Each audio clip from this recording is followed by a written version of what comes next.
Welcome to NFL Daily, where we're feeling like Bart Simpson, just writing, "We will not make fun of the Christmas Day games. We will not make fun of the Christmas Day games," over and over on the chalkboard. We really aren't going to make fun of them. We're going to tell you why you can have some fun with these games. And by we, I mean myself, coming to you from the Chris Wesseling podcast studio with my friend Ollie Connolly. Not on a weekend this week because of the holiday. We got Ollie on a Tuesday to talk some Coach of the Year rankings. Are you ready, Ollie, to separate your favorite men in the entire NFL? I know you're a coaching guy. I am. It's very, very difficult. Is this the widest open race since you've covered the sport? Because I can't remember a year where it goes like 8-9 deep.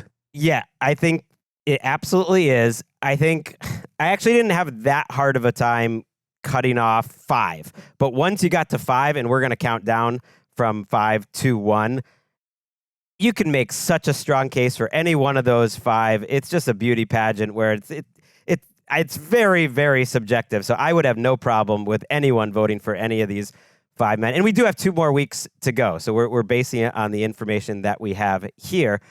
We will also hit some news. We have the DK Metcalf suspension, and we will touch on the Christmas games and talk about kind of what we are looking for in those games after the break. But yeah, let's start with the Coach of the Year, Ollie. It really is wide open, and the last couple weeks could matter because we have a couple guys who have a chance to win this award that are going up against each other the last couple weeks. So putting that out of the way, I asked you to go 5 to 1. Before we get into it, you said you could go 8-10 deep. Who are the honorable mention guys that you could not even get into your top 5? You just want to give a little shout out to?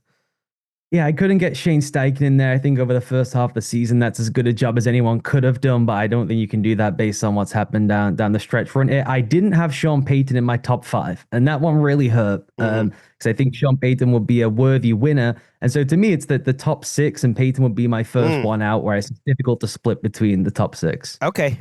Yeah, it's tricky because Sean Payton comes into the year and he says, we're a Super Bowl potential team. And so the expectations are raised, but you got to think of like where he is with the second year quarterback, the second year in his program. And I did give a little extra credit to coaches who it's not necessarily all just about this year. If the principles that they've set up and the culture they've established are bearing fruit now, I give a little extra credit, and Peyton should get some there. I will mention, look, D'Amico Ryans came to Houston to build the exact defense that he's built, and it's happening. Yeah. And so they're 10-5, but he couldn't make it for me. Dave Canales has his team in first place. Nobody expected that.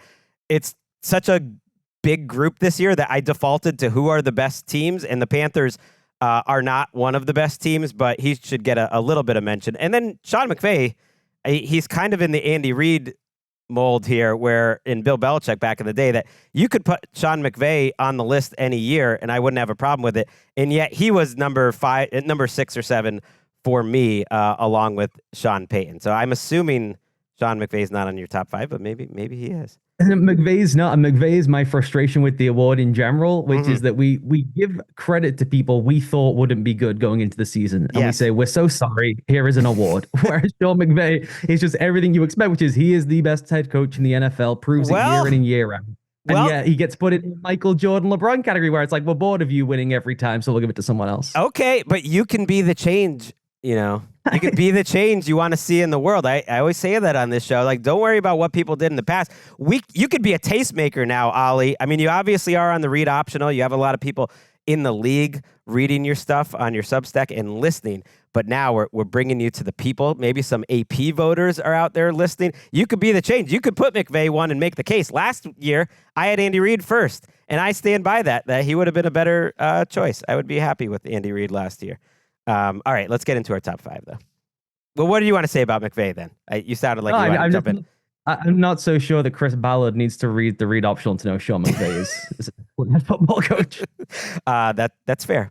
Okay, what we're going to do so that we really raise the drama, this is big time pre-holiday podcasting here, is that we're going to go 5 to 1, but we won't say where our other guy is if we have him higher than the other.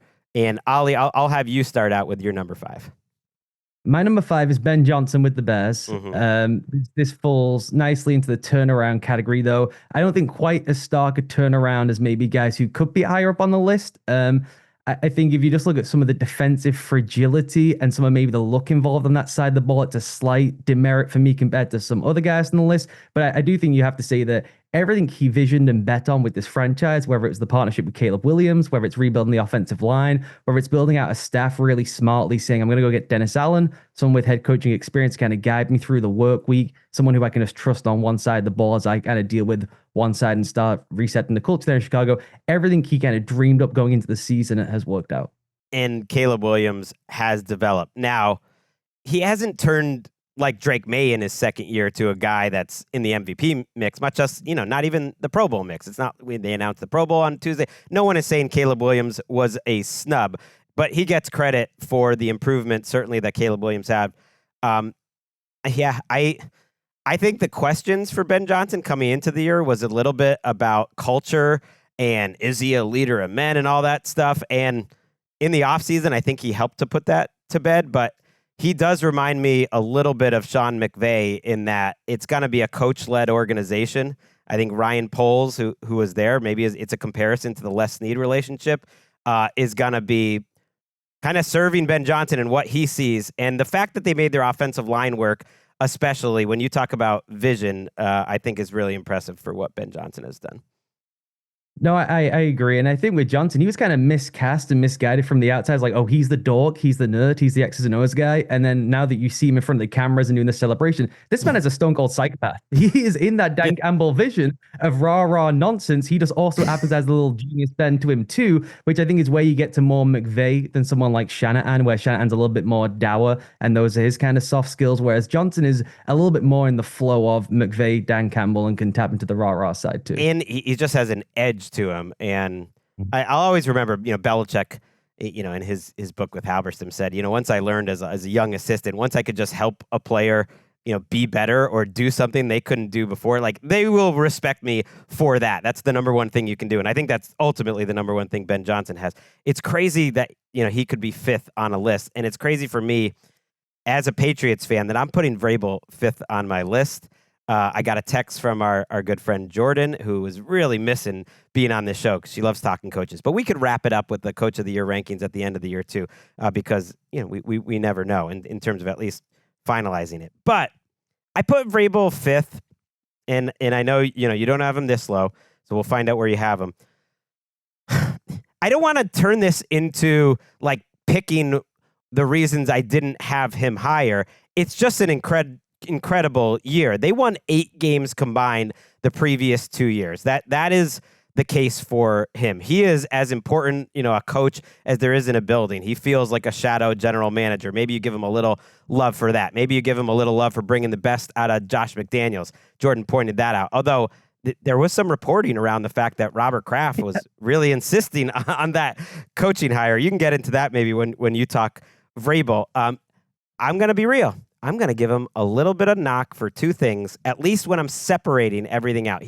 In some years, he would win the award. The knock would be, number one, he's won it before, which maybe that's not fair, but I look at these other great coaches, some of who've been atop the league plenty of times, and they haven't won it before.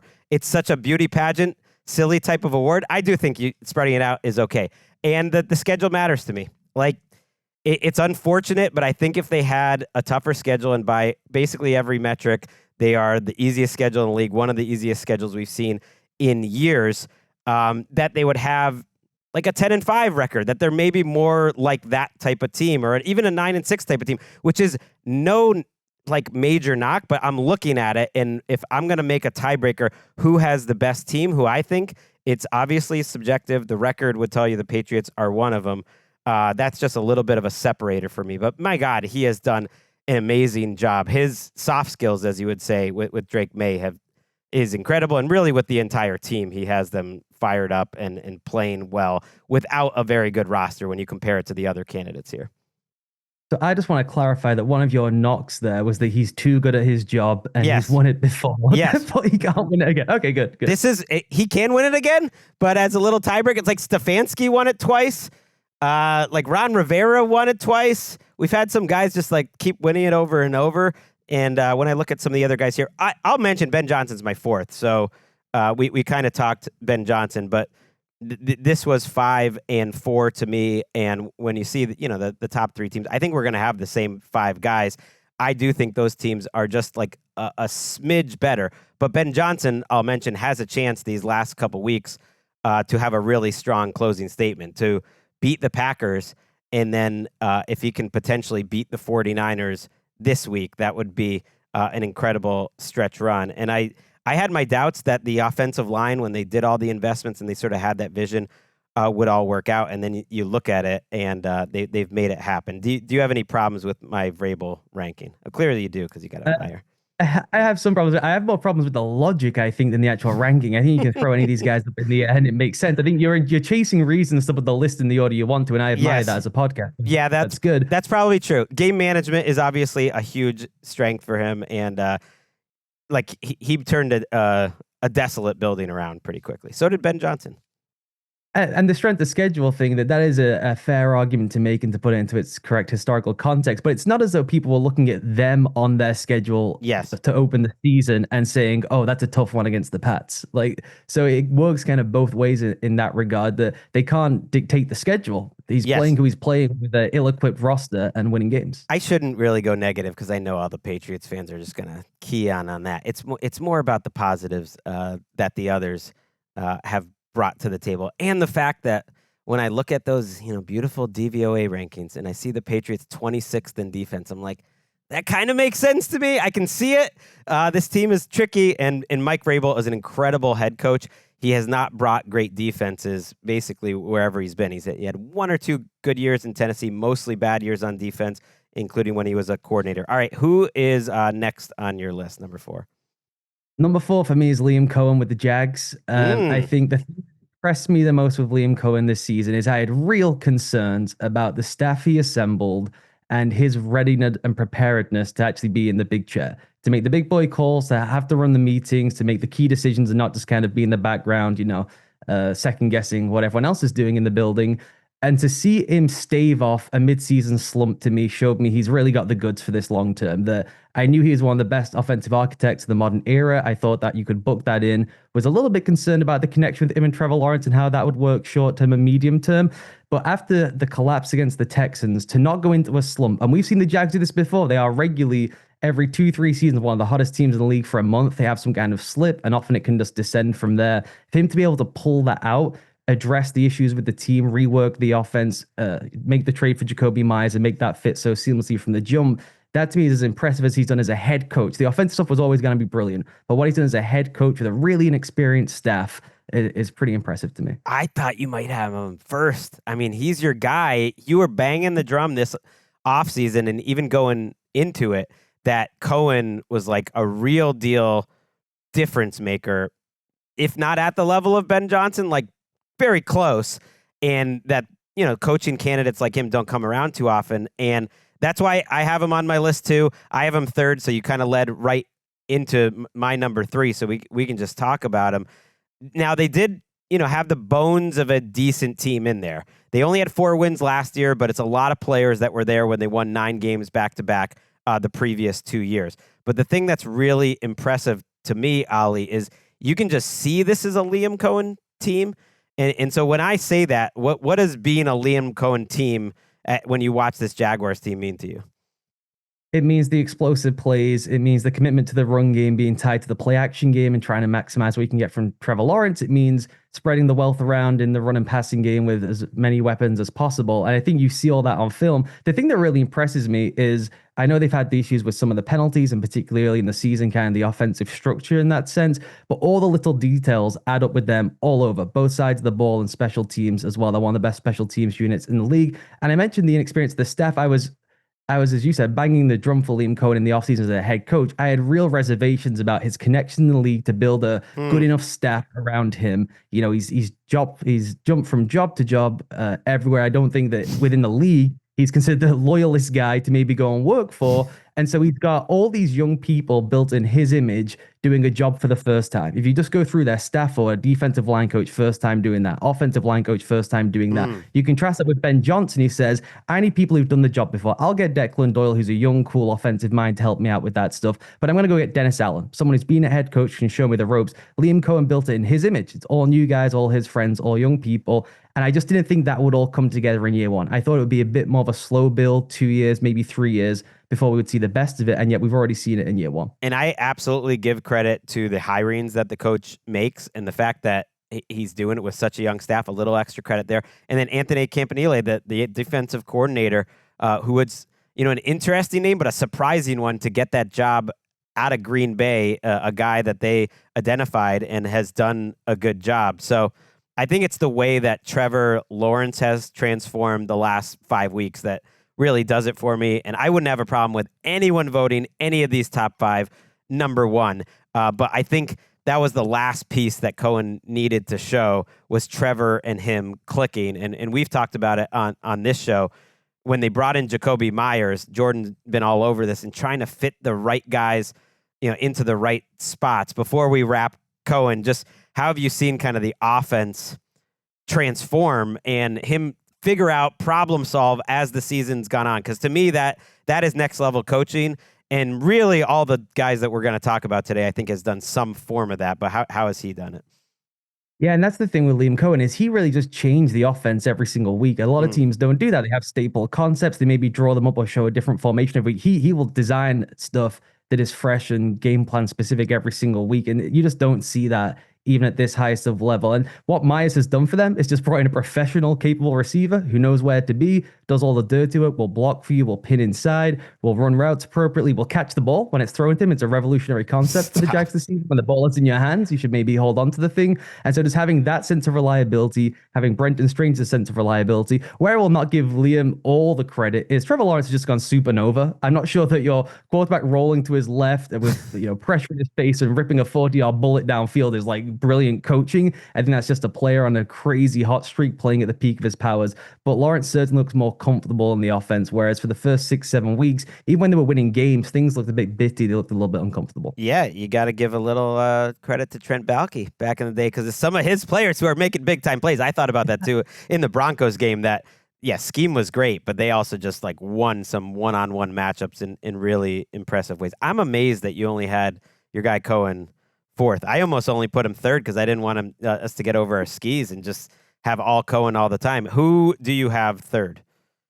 I have Mike McDonald 3rd, and this one did hurt because he probably should win. But he just deserves credit for the 2 key decisions he made in the offseason, I think, which is moving on from Geno Smith, who unfortunately, sad for us, looks washed in Vegas, going to get Sam Darnold, and then pairing him and hiring Clint Kubiak. And those are the 2 biggest, most decisive decisions he could make in one offseason, and both have been slam dunks.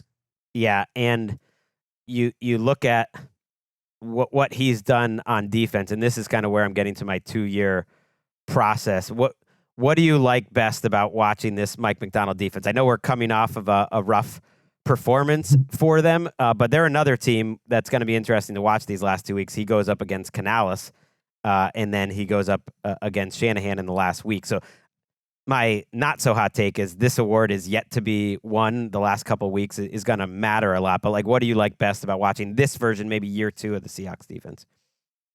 What I like this season is it's a little bit more disguise oriented than it was last year when he was really trying to figure things out. They had massive communication problems at the first half of last season. They addressed it with the Ernest Jones trade in the middle of the year, but Ernest Jones struggled with communication himself. So this year they'd be more aligned and been able to get just a broader menu of things. And the thing that McDonald does, I think, better than most defensive minds is they do not run a lot of stuff. He's given the genius tag because, he's young and all that stuff, but they don't actually run a massive amount of different things defensively. They just always pick the right stuff every week. He'll hit on 4 or 5 key principles he wants for the week. They use it to the absolute max. It's the same style as you'll see with McVay on offense, where it's running the same stuff dressed up slightly differently. They bring an offensive mindset to the defensive side of the ball. And then he's just had a dominant 4-down rush. I mean, they have probably, if you look at the all pro teams at the end of the season, the interior defensive line, 2 of their guys should probably be the second team interior defensive line players. So they just have a dominant down 4 to go and play with. Then you can have the kind of fun and creativity on the back end. Okay, so we've reached our top 2 picks. And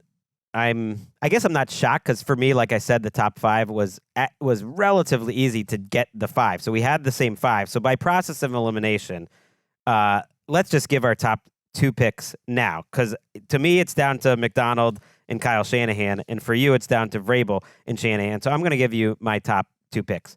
Your number 3 is my number 1. I am going with Mike McDonald, and it's a combination of everything. And when I first wrote the list, he's 4th or 5th, and the longer I thought about it, I was like, why wouldn't Mike McDonald be the head coach to win Coach of the Year this year? Because you talked about sometimes it's the guy who did it versus expectations, and I think that's worth considering. Well, the Seahawks over-under win total before the year, I think, is as good a way to talk about it as anything. They were an 8.5 win team before the year in Vegas. That's actually the same as the Patriots. It's the same as the Bears, depending on where you look. It's 2 less than the 49ers, and they are the best team in the NFL. So that gets me somewhere if you win these last 2 games, especially. Then you go to his side of the ball. That does matter to me a little bit. Being that badass play caller, building a side of the ball, that's one thing I guess Vrabel, just lacks just a little bit. He had a vision for this defense. They're number 1 in terms of DVOA efficiency right now. Like, it's been a 2-year process. I think they're very good in game management. I think he did well with his hires, especially on special teams. They're an outstanding team. It's just a full, complete team. And when I just went through all the different boxes, he checked the most of them. And I just thought, well, you should give it to the best team. And it might come down, for me, to that Week 18 game, Kyle Shanahan versus Mike McDonald. If that is for the 1 seed, it's stupid, but it's probably for my Coach of the Year too, because we can get into all the reasons why Kyle Shanahan's having an incredible season. He would be an absolutely worthy winner. But right now, as it's stacked, I have it McDonald 1, Shanahan 2. Who do you have on top of your list? So I have Mike Vrabel 2. I have Kyle Shanahan 1. Okay. And I'll just say quickly on Mike McDonald, I think that you're absolutely right. The award should be decided by who wins the NFC West. And if that winds up being McVay, just give it to McVay. If we're talking about strength of schedule, having to get through that conference, through that division is the toughest thing you can possibly do. And McDonald is a force multiplier defensively that you just rarely see with a head coach. It's hard to find a defensive-minded coach who year over year can get the best out of the sum of the parts. And I think he's obviously done that. And that was the vision when they brought him in, right? To take on Shanahan and McVay in that division was, well, we'll go get the defensive guy who can slow those 2 offensive gurus down. And if they go on to win the division, they'll have proven the theory. Right. And let's be real. When we're talking strength of schedule, Kyle Shanahan with Mac Jones went to LA and won. And it was early in the season, but he got that win against Seattle. So when you think about like the brilliance of their offense, obviously it's a year-to-year basis. And it's kind of like I was saying with Andy Reid, and I don't mind giving McVay this credit too. Like, I will give the coach credit for just always being awesome and building a structure where you don't have to start it over from scratch each year. If he goes and does win these final 2 games, I mean, he will be my pick. Who is your pick between him and Vrabel right now?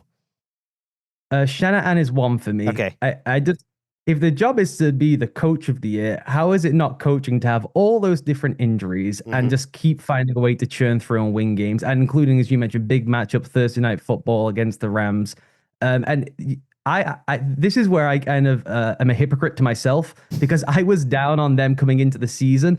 And usually with Kyle Shanahan, it's if they're healthy, they make a championship game, or they get decimated by injuries and they fall off. This year, he's been decimated by injuries and still found a way to keep the thing churning. And I just looked them to open the year. I didn't think they were as talented as people thought they were anymore.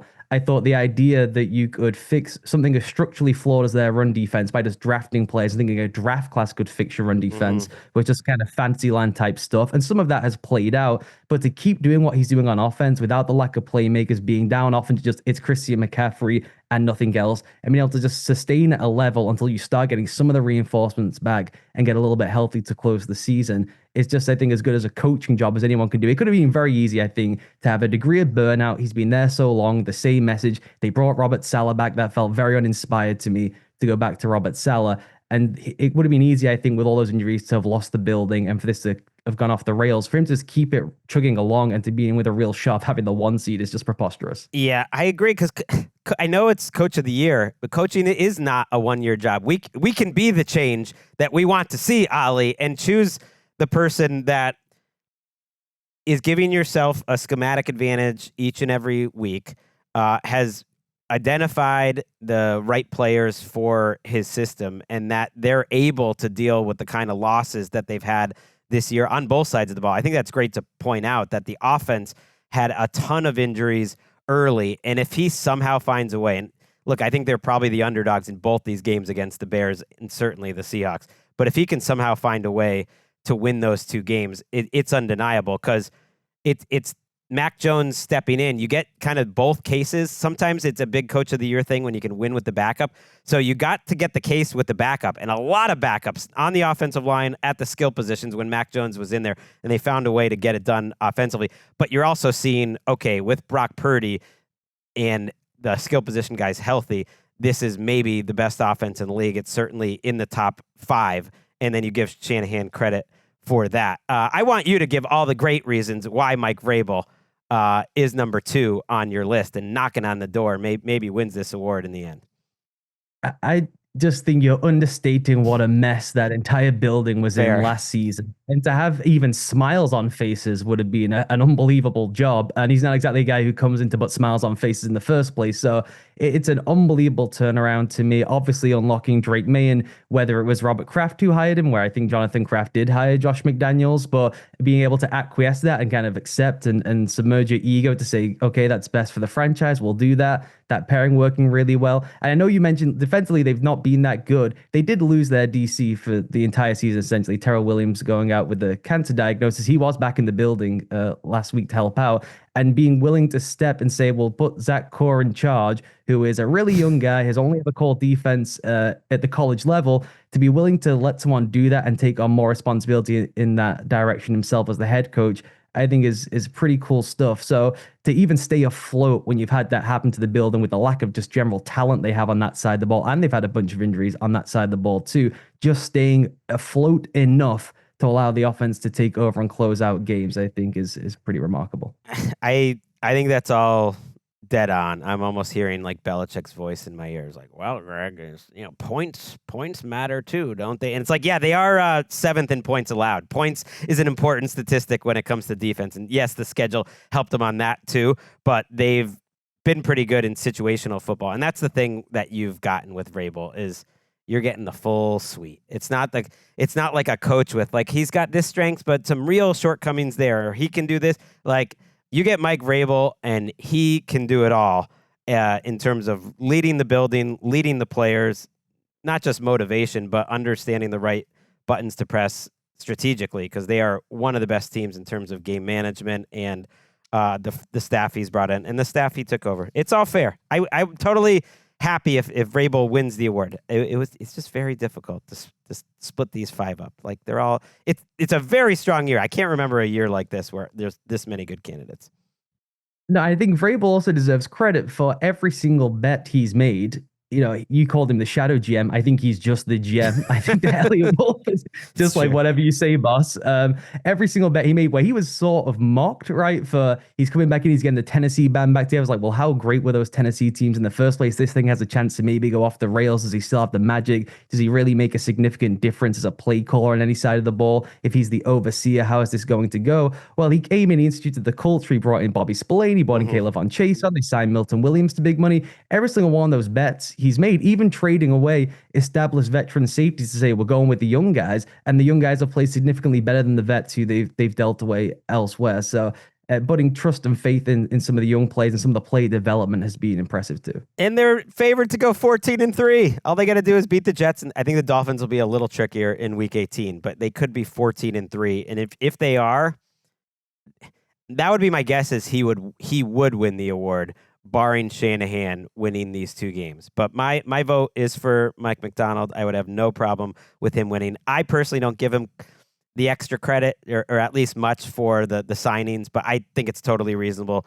to do so and to think about the personnel of it all when you got Mac Hollins out there making big-time plays for you in big spots. Okay, let's take a quick break. We're going to come back on the other side, and we'll do a little bit of news, and we will talk about those Christmas Day games.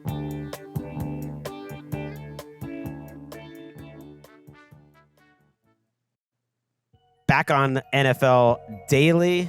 Yeah, I'm feeling a little bad because I forgot to mention Jim Harbaugh in those honorable mentions. He would have been 8th, by the way. That's how good a year it is that Jim Harbaugh is not even getting into the top 5 with an incredible coaching job. But we are going to do some news. Yes, got the news, Ollie, on Monday that DK Metcalf will be suspended 2 games for physically confronting a Lions fan in Detroit. As of this taping, we're waiting to find out about the appeal. One reason why I didn't bring it up on the Monday night recap, first of all, I was just basking in the afterglow of Phillip Rivers playing outstanding. But the other was I was hoping to find out about the appeal. But as of this taping, we don't know. It could possibly go down to 1 game. Mike Tomlin spoke about the suspension and DK Metcalf on Tuesday. He did explain to me why he did what he did, and I certainly don't condone the behavior, but I support DK, and I really don't have a lot to add other than what I just told you. I think he has a hearing this afternoon, an appeals hearing, and I certainly don't want to weigh in prior to that, and certainly I've heard more recently that there might be legal ramifications, and so I better be careful about what I say and how I say it. The NFL, had a statement supporting pretty clearly in the player conduct policy of why they made the decision that they made. Just thinking about it on the field, Ollie, there was a part of me that just wanted to be smarmy and be like, well, this is what Aaron Rodgers and Arthur Smith want anyways. An entire offense built out of Kenny Gainwell, Darnell Washington, with a little bit of Jalen Warren and Scotty Miller mixed in. Do you think this impacts the Steelers, especially this week against the Browns, trying to win the AFC North? I think it does against the Browns because you're going to see such a man coverage heavy unit, and the only man coverage they beat that they have is just let's get the ball to DK. And so if you've ripped that out, I think that's a problem. It's actually hilarious that the Lions switched to the most zone coverage they've played in 2 seasons effectively against the one team they didn't need to do that against, and then got roasted yardage wise. So I think it impacts against the Browns. I think less so against the Ravens, where they can just get into big bully ball mode and run the ball down their throats. A little bit of Ben Skoranek thrown in, but I think it does impact them against the Browns. Yeah, it's a really interesting what if, because if they had seen what happened on Sunday between DK, grabbing the collar of the fan, he would have gotten ejected from that game. And ultimately, he did make some key catches down the stretch in that game, which helped them win. And because they did win that game, they might not need him at all to win the AFC North. They might not even have to play to win the AFC North because the Ravens are on Saturday night. They're going to be underdogs against the Packers. We're still going to have to find out who the quarterbacks are there. But the Ravens lose that game, and then, the Steelers win on Sunday. They could take care of business before DK is even back. Okay, let's talk Christmas games. I joked about it at the top. We've all had our fun. This is what it is. People are saying, are they going to build in flexible, scheduling into future Christmas games? If it's in the middle of the week, it's tough. Like Patrick Mahomes did not tear his ACL until a week and a half before this game. I don't know if they're going to be able to have a situation, for instance, where they could flex it that close for a midweek game anyways. They don't do that right now. And for instance, with the Minnesota Vikings losing J.J. McCarthy and Washington, all these injuries happen late. It's just what happens at this time of year. The football schedule is unpredictable, but it will start on Netflix, Ollie, with the Cowboys being 7-point favorites in Washington. We got Ian Eagle, Nate Burleson, and Matt Ryan. These are kind of one-off crews here for the Netflix games, but I like that crew. I'm looking forward to it. We kind of decided to pose this as like, what would you look forward to in this game? Ollie, I don't know what your plans are on Christmas. Are you in Manchester? Where are you going to be on Christmas?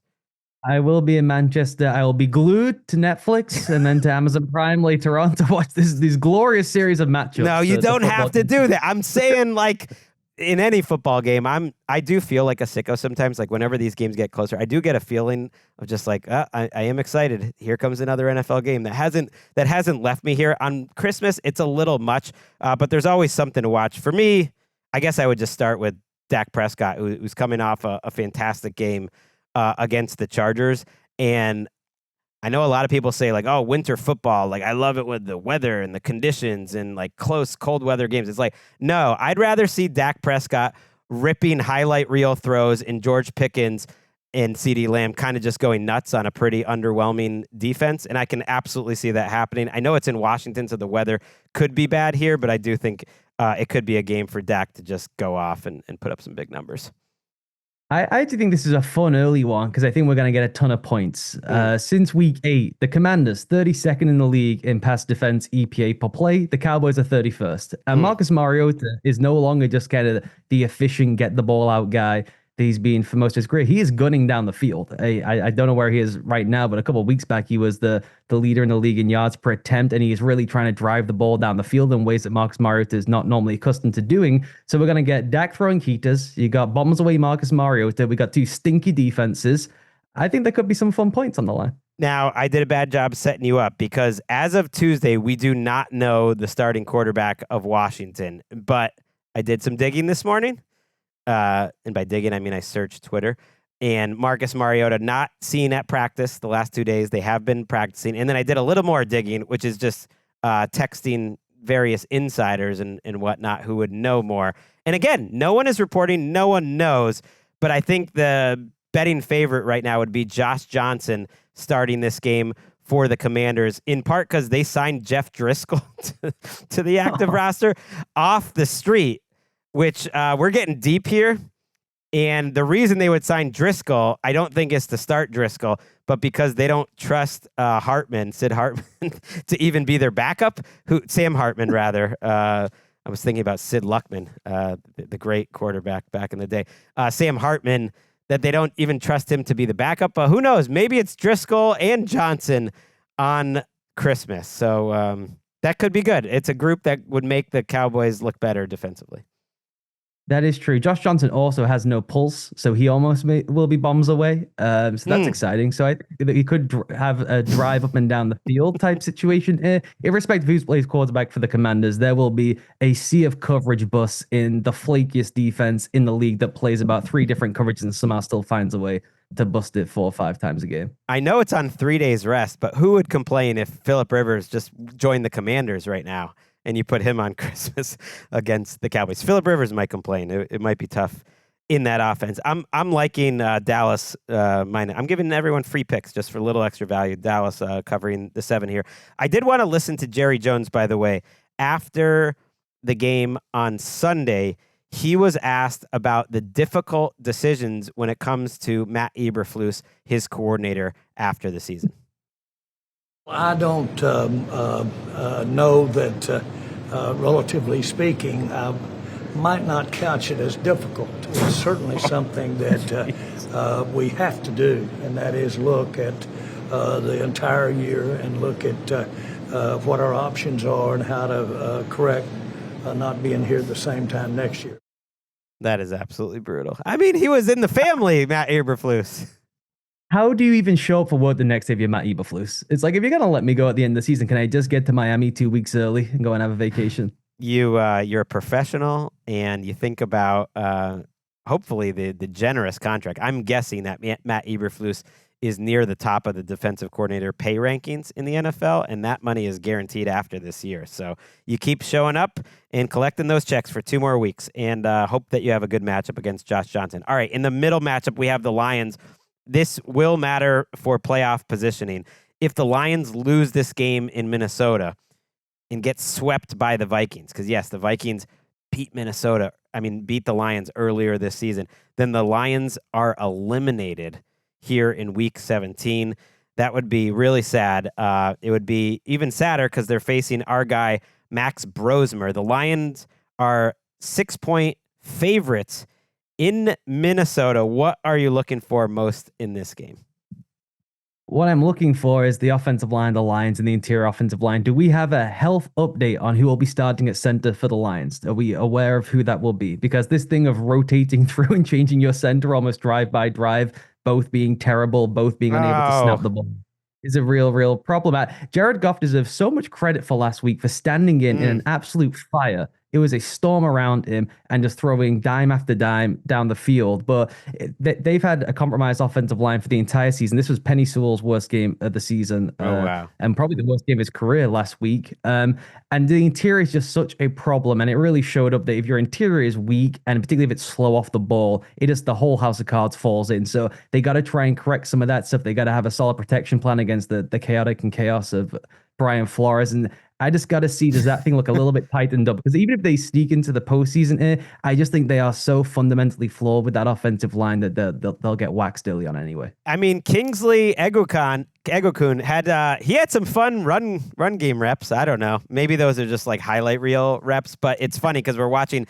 Jared Goff's best moments last week. And because you're talking about the interior line, I'm looking, and the interior line caves basically every play. They're at backups everywhere. And even the tackles, you mentioned Sewell struggled, but Taylor Decker is not quite what he once was. And I agree, Goff is playing quite well over the last 5 or 6 weeks. I think he's playing fantastic, but this is a dangerous matchup. The Vikings defense, I couldn't believe this. They haven't given up a passing touchdown in like 9 weeks. It's an NFL record, and they are balling out right now against bad offensive lines. This is a tough front for them to go against. Let's actually listen to Dan Campbell, because we've been talking about the run game struggles for a while that Detroit's had. They just aren't the same team when they can't run the ball.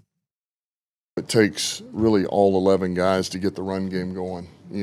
Everybody's got to be on par. So, one time it's one player here, whether it's in the O-line or at another spot. It's not just there. The backs are involved, receivers, tight ends.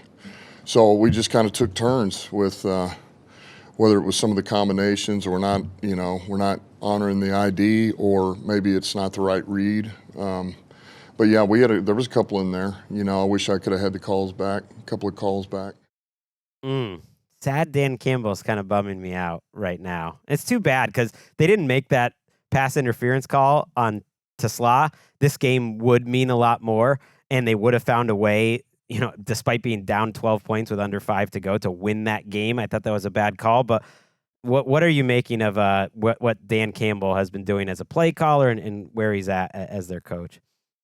I thought he was doing well, and he didn't change a dramatic amount of the offense. He just started trying to feature players more. He would kind of move around who was wearing the read to try and feature players more than before when it was Moton, and it was just more of just call the plays and the guys are lined up where they're lined up. So I thought that was a smart little switch that he made. I thought last week against the Steelers was just very bizarre in that he abandoned a ton of the key principles that the Lions have. You mentioned some of the run game struggles.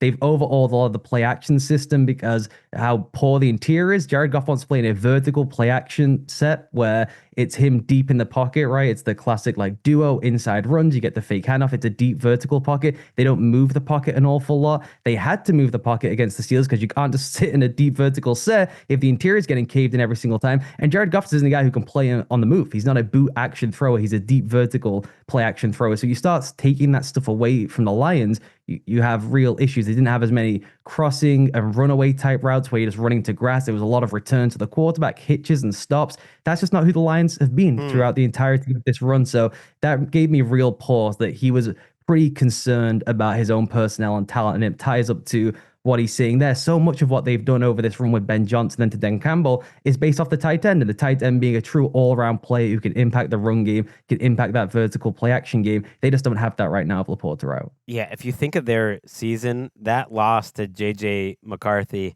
and the Vikings was kind of the canary in the coal mine of like everything that was going to come later that wasn't going to work. They could not run the ball at all in that game. They ended up with 65 yards. They were just banging their head against the wall, and the defense did not play well, and it has not played well. I like the Vikings to at least cover the 6. This does not count towards my weekly pick show. These are not my official picks. We're just giving extra because we want to on Christmas. And you know what's a little extra is getting Max Brosmer in what could be the most watched game of the entire season, because the afternoon Christmas slot is like the afternoon Thanksgiving slot, sort of set up to be as most watched as it could possibly be. And Brosmer came in at halftime last week. Now, they only scored 3 points. Scoring points is important in the second half, but he did have a game-winning drive to set up that field goal. Let's actually listen to Paul Allen call the best Max Brosmer throw of the year. Max Brosmer. The Vikings 4 of 8 on third down, looking at a 3rd and 17. He'll throw left to Jefferson, caught at the 46, and yes! That's a cold-blooded connection.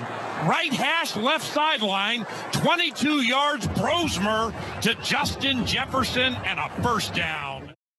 That really was an awesome throw. That's Paul Allen on KFAN and Pete Bursich. I love the intensity. This Vikings team, this broadcast crew, they have not lost any intensity. That was 3rd and 17, and I don't think it actually set up the game-winning field goal, but it was a dime. And I'm thinking back to when we watched them in London, and we saw Brosmer warming up on the sidelines after Carson Wentz took that big hit where it was Carson Schwarzenegger that hurt him. We thought Brosmer was coming in. We thought that was going to be a moment. Now we get a moment on Christmas. What are you thinking the Max Brosmer experience is going to be like? A little concerned. I was excited for people who don't know. My former staff at Western Michigan, they went to Minnesota. Max Brosmer was their quarterback there at Minnesota. Everyone there absolutely loves Max Brosmer, loves the intelligence, loves how well he understands the game. And so I was a little bit bought in to all those kind of cliches and the under the hood stuff about the quarterback. And I was buying some of the kind of titillating stuff going around the surface about, well, Kevin O'Connell in training camp with Brosmer versus McCarthy, and someone understands the playbook and someone's really struggling. Then I did watch the Seattle game and go, okay, I've been duped a little bit here. The guy doesn't have the physical to maybe play in the NFL. I thought I did enjoy that Paul Allen on that throw is making it out like it's some kind of Brett Favre complete sizzler to the sideline. I don't think it was quite necessarily to that level, but I think he will, at base minimum, get them in the right plays, get the play called in time, get them lined up, not blow the protection assignments the way J.J. McCarthy did and got himself hurt at the weekend. So if they can just scrabble out enough points to let the defense go feast, I think they can keep it close. And for most of the world that understandably did not watch the Vikings-Giants game, which was comedy last week, Justin Jefferson made about 3 or 4 plays that only Justin Jefferson would make in that game. Justin Jefferson is still balling out. It still is a great group around Brosmer. The problem is Ryan Kelly, their center, has a concussion. I assume we're not going to see him again this year. Christian Darrisaw, their left tackle, is out. They also lost a guard. So they were missing like an entire side of their offensive line. And that's troubling. But I think they'll keep it close, and I think the defense will play well. And it's a good matchup for Brosmer because the Lions' defense has been one of the worst in the league statistically for now 5 or 6 weeks. Let's wrap up on Christmas night. By Max Brosmer. I forgot that Paul Allen called the worst throw of the year. Unfortunately, I don't think any throw is going to top that. That's going to be on the top of the podium at the end of the year. Let's go to Kansas City. 13.5-point favorites. The Broncos need this game to keep control of the AFC West and the number 1 seed. So it is very important for them that they bounce back and win this game. I think probably the number 1 reason to watch here is Schadenfreude. Just everyone who's gotten their teeth kicked in by the Chiefs over the last few years. I have our producer, Eric, who's a Bills fan, just shaking his head back there. I don't think a lot of America is going to mind the Chiefs getting the doors blown off them at home on Christmas. As cruel as that sounds, I just think it's kind of true. No, I think that's true. The Broncos, they want to prove that they can truly be contending in the AFC. They got to completely rip apart the Chiefs and just rip the throat out and have it over almost by halftime. Have Travis Kelce going up and down the sideline screaming at everyone, how dare my career end this way, all that kind of stuff. I think that is what you will be tuning in for. I hate that this will probably be Travis Kelce's last game at Arrowhead. We got the news on Monday that the Chiefs are officially moving across state lines. It's about 19 miles away, but to Kansas. Got a lot of public money that convinced them to build the stadium there. It's going to be a dome stadium. And I'm just thinking, man, when they first mapped all this out, they could have never imagined a scenario where we are announcing that we're moving to Kansas. And I know it's still Kansas City. I've driven through there. It's Kansas City on both sides. Yeah, I get it. Still, the people in Missouri are not thrilled. They could not imagine that they would be 6-9 right before a Christmas game where the number 1 seeded Broncos are coming in, and you have Chris Oladokun starting at quarterback. It's going to be tough. I can't really come up with any football reasons to watch because I did watch the Oladokun reps, and he looked like a third-string quarterback who was a 7th-round pick for the Steelers. Like, I've seen worse, but he's not going to be able to lift up an offense that has its share of issues, especially on the offensive line against this Denver team, who has to be pretty upset with what happened last week against the Jaguars, Ollie. Yeah, I think that you're looking at an offense that is completely devoid of identity, and I just thought we'd never, ever think that in the Andy Reid era, and it's a reminder of just the specialness of Patrick Mahomes when you see what it looks like when you rip him out of the starting lineup. You are watching this to cheer the fact that Nick Wright is very, very sad somewhere, smoking as many heaters as possible to get through the fact that Shane Buechele may be in by the 4th quarter of this thing. And honestly, to see how Bo Nix stands up against Spagnuolo, I think that is a real thing. Spags' defense this year has been all over the place by his standards. He has become even more of a blitzing maniac than he has in recent seasons. His second down blitz rate has skyrocketed to the highest amount in his career. That is a key sign with Spags that he does not like the goods. He doesn't feel he's got the goods on defense. I do want to see how Bo Nix stands in and handles all-out pressure stuff as we get towards the postseason. People build a Nix-specific plan just to kind of see what he looks like. I think that they will absolutely roast them, but that is one thing football-wise that I'll be watching. Yeah, I was disappointed by the Chiefs' defense last week. They threw a lot at Cam Ward initially, and then they just caved in, and there wasn't a ton of fight there, and the Titans' offense looked as good as it's really looked all season long against this Chiefs team. So I expect Denver to bounce back big time. And we're friends of Nick Wright, fans of Nick Wright, but I think he would enjoy, you trash talking him like he's been trash talking the rest of the league for a long time. I did see a graphic going around of him predicting how the AFC West would go. And, of course, he had the Chiefs first, and he took the Chiefs, I think, first in our over-under win totals draft. I would have taken them, too. I thought they were going to hit that over. So everyone would have had the Chiefs first. But he had the Raiders in the playoffs in second, and he should have to wear that almost as much. You know what's annoying about this? And this is a very, self-centered take. I hate Patrick Mahomes getting injured so much. It ruins, like, the sport next year to start. It ruins, the middle of one of the best players of all time's career, but it also almost ruins my ability to enjoy dunking on the Chiefs right now because it's just more sad than anything.